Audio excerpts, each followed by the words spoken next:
Justa Prosa, um podcast do TRF4 para o cidadão. Olá, bem-vindo ao podcast Justa Prosa, um canal de esclarecimento sobre os serviços prestados pelo Tribunal Regional Federal da 4ª Região. Neste episódio da série Tempo de Pandemia, Justiça, Trabalho e Saúde em época de coronavírus, vamos falar sobre a conciliação em processos judiciais durante a pandemia. O Justa Prosa é uma produção da Secretaria de Comunicação Corporativa do Tribunal. Eu sou Marjulie Angonese e converso agora com a Gisele Lopes, que é servidora da Justiça Federal do Rio Grande do Sul e responsável pelo Centro Judiciário de Solução de Conflitos e Cidadania, que é carinhosamente chamado de Sejuscom, da Justiça Federal de Porto Alegre. Gisele, muito obrigada pela sua participação aqui com a gente. É uma alegria estar aqui com vocês e poder falar de um assunto que me é tão caro, que é a conciliação, que é a possibilidade das pessoas se encontrarem e tentarem resolver os seus conflitos, as suas diferenças, numa conversa que pode ser amigável e mediada por alguém que foi treinado para isso, um conciliador. É exatamente isso que eu ia te perguntar, até para a gente situar os nossos ouvintes, né? Afinal de contas, o que é a conciliação na justiça? A conciliação, a gente está acostumada sempre, a gente a gente entra nos conflitos com as pessoas e não sabe como resolver, e chama um terceiro, que na verdade é o juiz, né? Entra no judiciário para ver se esse terceiro diz quem é que tem razão. A conciliação é uma possibilidade da gente tentar, numa conversa, descobrir que cada um tem uma parcela de razão, tem uma parcela de motivação para que aquele conflito aconteça e que talvez essas pessoas conversando, elas possam chegar a uma solução que seja agradável para os dois lados, né? É mais ou menos isso. É tentar, como a gente costuma brincar, né? Mas é tentar lembrar que é possível uma solução a partir de um diálogo e não só de uma imposição, digamos assim, né? Quais que são os casos que a gente pode resolver por meio da conciliação, pegando, né, somente o exemplo da Justiça Federal, que é onde nós estamos falando? Marju, a gente tem visto assim que é possível, os mais diferentes casos, pode-se encontrar uma solução negociada, né? Então, a gente, na justiça, a gente trabalha, né, muito com os entes públicos, então a gente vai ter a Caixa Econômica Federal como uma entidade capaz, então, de negociar. A gente tem negociações também com a União, com o INSS, né, muitos conflitos que envolvem o INSS, os conselhos, conselhos profissionais também têm conflitos, pessoas que não estão conseguindo pagar as suas anuidades. Todos esses conflitos, eles podem ser levados à conciliação, né, a própria OAB, a Ordem dos Advogados também é um bom negociador, né. Então, nós temos uma infinidade de matérias que podem ser levadas à conciliação para que as pessoas tentem encontrar uma solução para aquele conflito. Por exemplo, no caso de uma situação em que a pessoa está devendo para o banco e o banco acaba entrando com um processo judicial para que essa pessoa pague os valores devidos, nesse sentido, pode ser? Pode ser, a gente tem muitas situações com a Caixa Econômica Federal nesse sentido, de dívidas, né, créditos comerciais, a pessoa ficou devendo, não conseguiu pagar. A própria moradia é uma situação que a gente tem enfrentado, né, as pessoas muitas vezes fazem um financiamento de imóvel e depois não conseguem honrar todos os meses com aquele pagamento. Então, isso pode ser negociado e conversado. Tem situações pedem indenização por situações que enfrentaram, apesar de terem pago alguma dívida, não constou como paga, aí a pessoa pede uma indenização por esse motivo, por exemplo, para o banco. Então, essas situações todas são tratadas na conciliação.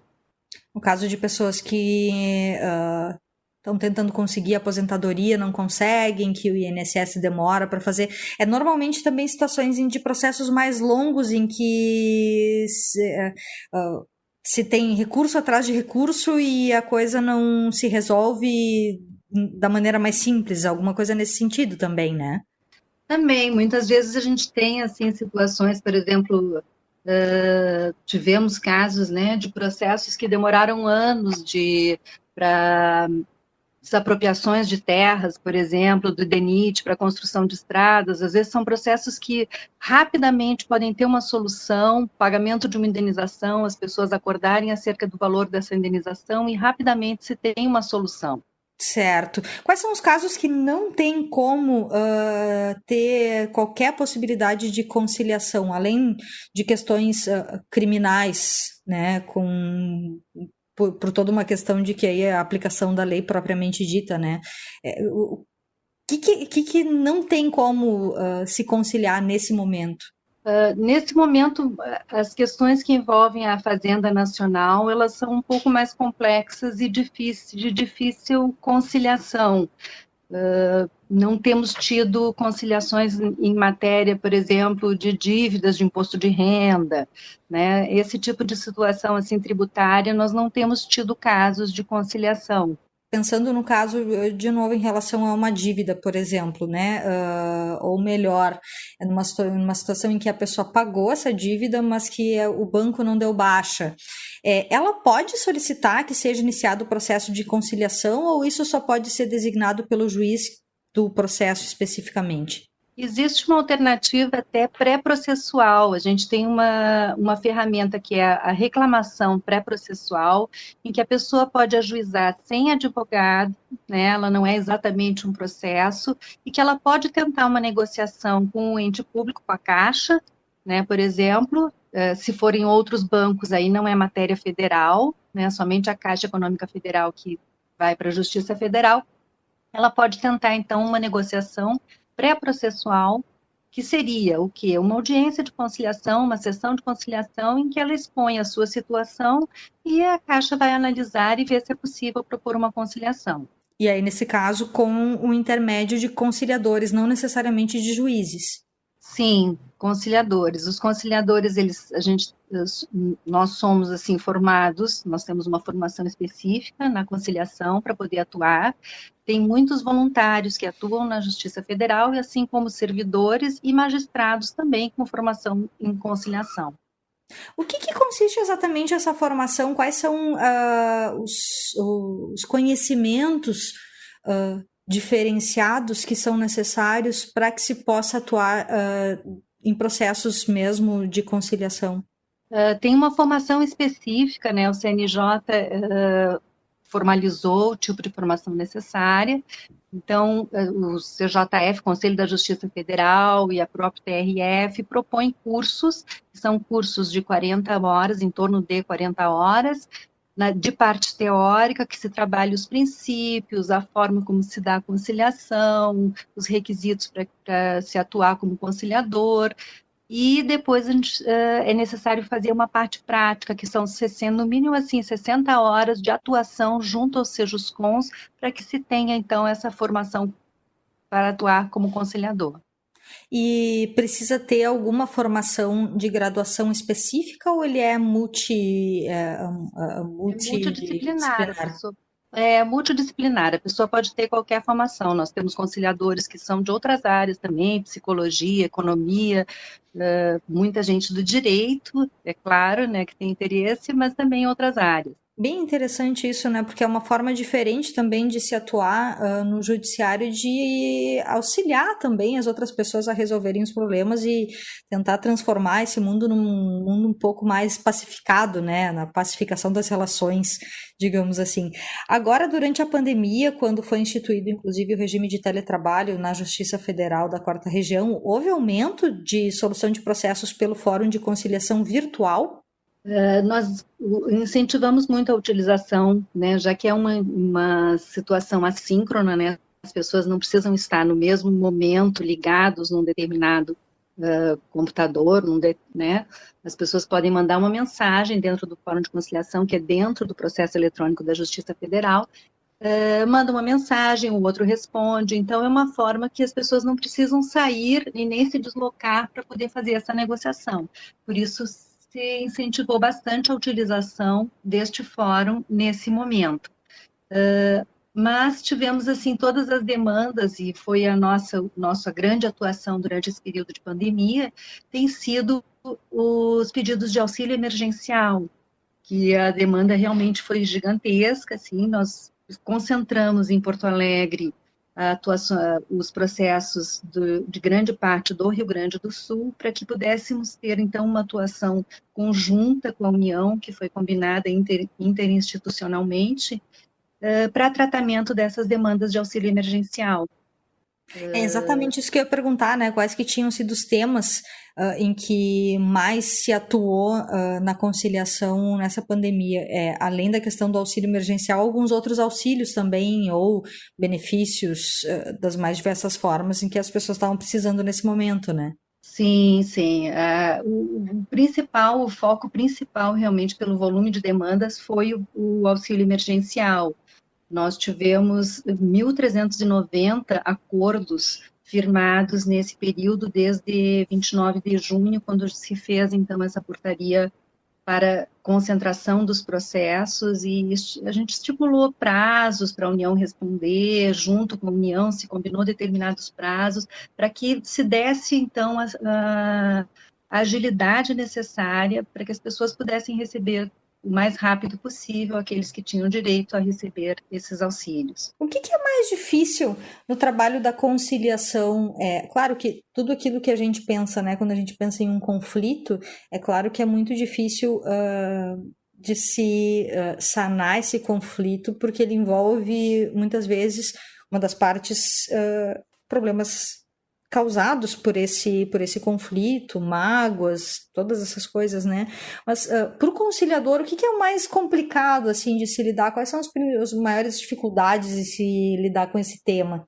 Vejamos, Maju, acho que a gente tem... Eu acho que as pessoas têm que estar disponíveis, né? Eu acho que o papel do conciliador, muitas vezes, é quebrar aquele antagonismo no qual as pessoas chegam, muitas vezes com raivas, com vários sentimentos, deixar que esses sentimentos aflorem numa mesa de conciliação e que as pessoas possam ser ouvidas.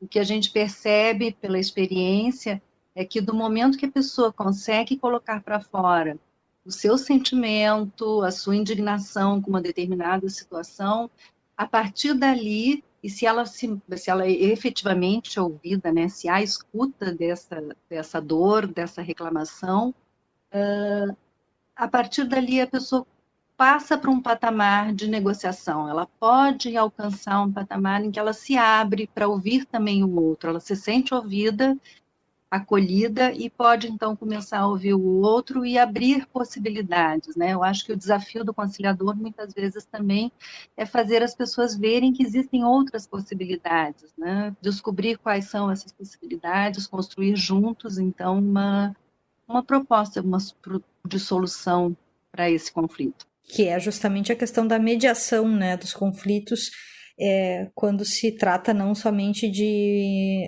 acordos interinstitucionais, por exemplo, que precisam ser realizados para a solução de um problema maior, mas às vezes a solução dos problemas individuais é um pouco mais complicada justamente por lidar com sentimentos pessoais das pessoas que estão envolvidas, né, com traumas, com angústias, com dores, com sofrimentos.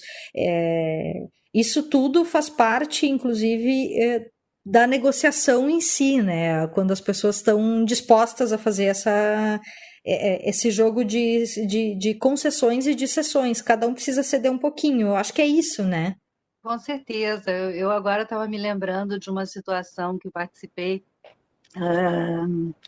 de conciliação em que o conflito da pessoa dizia respeito enfim, ela tinha sido colocada no SPC como devedora e essa pessoa ela descobriu que estava no SPC no momento que estava efetuando uma compra do berço do seu filho e aquilo causou um constrangimento tamanho porque ele ia dar de presente, então, para a esposa, estava a sogra naquela sessão, efetuando aquela compra, né? Então, ele narra na sessão de conciliação o sentimento de vergonha perante a sogra, perante a esposa, por não poder efetivar aquela compra, né? Por estar no SPC sem saber, né? Então, por trás disso, então, por trás do simples, não pagou uma determinada conta, foi para a SPC, equivocadamente ou não, tem todo esse sentimento que a pessoa precisava expressar, e isso não vai aparecer no processo, né? Muitas vezes a gente passa pelo processo sem ver que tem um ser humano ali que passou por uma situação e se sentiu humilhado, constrangido. Então, só a sessão de conciliação é que vai permitir aflorar situações, sentimentos que outras, que não vêm muitas vezes ao processo, né? Sim, esse momento da compra do berço do filho que a pessoa devia estar esperando durante muito tempo, planejando durante a vida inteira, ou pelo menos os últimos anos, acaba sendo, entre aspas, estragado pelo momento de saber, tu não vai poder comprar o berço porque tu estás na SPC, né? Como é que funciona esse processo da sessão de conciliação? Passo a passo, assim, eu tenho um processo e aí eu solicito que ele caminhe para uma sessão de conciliação. Mas como é que funciona? As pessoas, numa situação não pandêmica, digamos assim, as pessoas vão sentar frente a frente e conversar com alguém? Como é que funciona isso? Não tendo a pandemia, funciona sempre numa mesa redonda, né, em que as partes estão, assim, as pessoas, os envolvidos, eles estão numa mesa redonda, e isso já propicia uma melhor comunicação, né, não tem aquele antagonismo das pessoas estarem uma contrária na parte oposta à outra.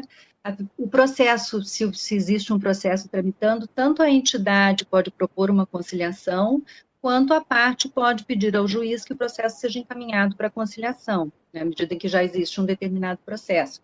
As partes, então, elas são convidadas, né, numa determinada data, a vir participar da sessão. Na sessão estão presentes, então, os envolvidos e um conciliador. Pode ser mais de um conciliador, muitas vezes a gente trabalha com a co-conciliação, que são 2 conciliadores na mesa para poder conversar. Também, às vezes, a gente tem também a presença de um juiz no salão, então, de conciliação. Se necessária a presença de um juiz conciliador, ele virá também à mesa para auxiliar aquela conciliação. E aí se desenrola, então, essa possibilidade de conversar, de um ouvir o outro e ver as possibilidades para a solução do conflito. Agora esse processo acabou sendo um pouco comprometido em função da questão da pandemia. Se tem feito sessões virtuais com, sei lá, WhatsApp ou outros comunicadores de vídeo? Sim, nós temos utilizado, isso demanda bastante tempo, essas sessões, né, de forma virtual, mas o próprio processo eletrônico, ele tem no seu ambiente a possibilidade de se fazer audiência por meio eletrônico. Então, a gente usa a audiência por meio eletrônico, que o advogado, ele se apresenta ali, ele tem que ter um login para entrar, então é uma forma de segurança, né? E, ao mesmo tempo, acompanhada por alguma plataforma de audiovisual, Zoom, Webex, enfim. E nós realizamos, assim, com sessões que foram complexas, nós realizamos esse tipo de audiência e teve um resultado bastante interessante, né? Uma foi sobre tratamento de pessoas, os medicamentos antirretrovirais, que servem para tratamento de pessoas que vivem com HIV e AIDS, né? Então, esse foi uma sessão de conciliação bastante de sucesso, era uma ação civil pública movida pelo Ministério Público, contra a União, para que houvesse, então, essa programação para não faltarem esses remédios, essas medicações, né, nos postos de fornecimento. Então, isso foi acordado e tivemos sucesso nessa conciliação.